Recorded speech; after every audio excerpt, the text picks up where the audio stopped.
consulter les adresses IP de ma machine, je peux utiliser la commande IP ADDR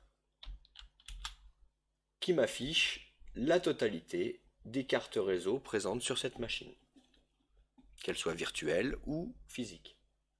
Comme vous pouvez le voir, on retrouve en première carte réseau une carte nommée LO, abréviation de loopback, donc c'est une boucle locale, c'est une particularité du protocole IPv4. Donc ce n'est pas une carte physique, mais l'adresse 127.0.0.1/8, elle, est bien présente. On trouve ensuite en numéro 2 l'appellation de la carte réseau de la machine sur laquelle on peut retrouver son adresse MAC et on verra ici l'adresse IP qui lui est attribuée ainsi que son adresse de diffusion. Sur cette machine tourne aussi un environnement de containerisation, Docker, nous verrons cela dans d'autres vidéos, et donc les cartes réseau sont affichées. Si je consulte le manuel de la commande IP, en recherchant dans ces options, eh bien, je peux saisir la commande IP -C -4 -O suivi de A et je n'affiche que les adresses IP de type IPv4 en couleur. Si vous n'avez pas vu les vidéos de post-install de 1 à 3 pour Debian 13, je vous invite à mettre en pause la vidéo et à reprendre ici juste après.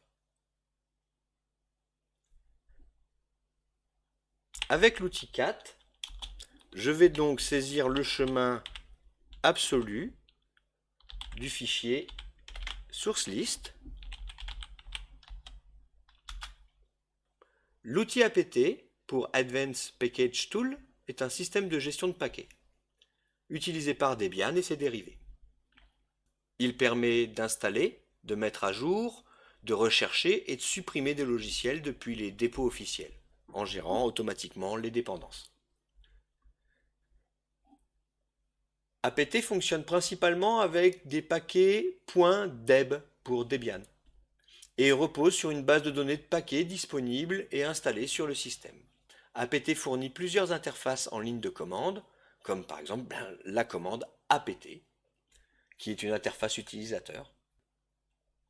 Et on va retrouver des commandes, comme par exemple apt update, apt upgrade, apt install et le nom d'une application, apt remove et le nom d'une application, ou encore apt search pour retrouver une application. La commande apt-get, tout attaché, est un outil d'apt qui est plus bas niveau, c'est-à-dire qu'on va plus avoir tendance à utiliser la commande apt-get update si on veut la mettre dans un script, et au quotidien on utilisera plutôt apt-update. Pour ma part, j'utilise souvent apt-get de manière historique. Un autre outil du nom d'aptitude, qui est optionnel, apporte parfois des résolutions de dépendance plus simples qu'avec l'outil apt.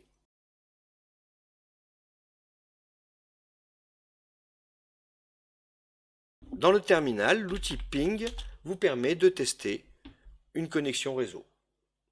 Si vous saisissez un nom de domaine ou une adresse IP et que vous lancez la commande ping, celle-ci durera indéfiniment. Il vous faudra utiliser le raccourci CTRL+C. Vous pouvez aussi demander, avec l'option -C et une valeur, à ce que la machine n'effectue que le nombre de pings que vous indiquez. Ici, ping -C3 vers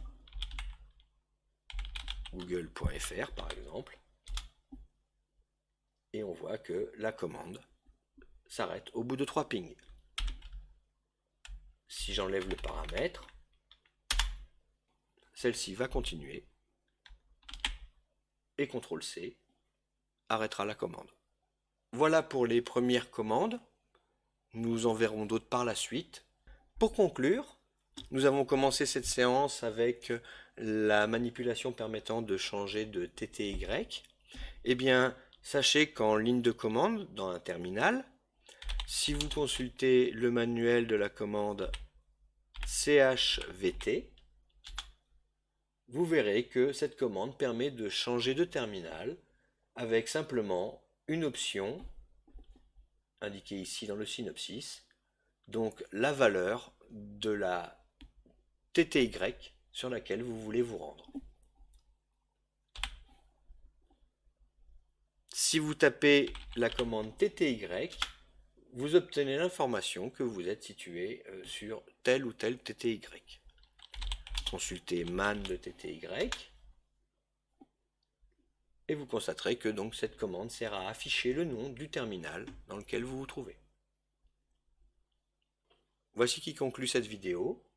J'espère que vous avez été intéressé et n'oubliez pas le petit pouce sous la vidéo. Merci à vous. À très bientôt.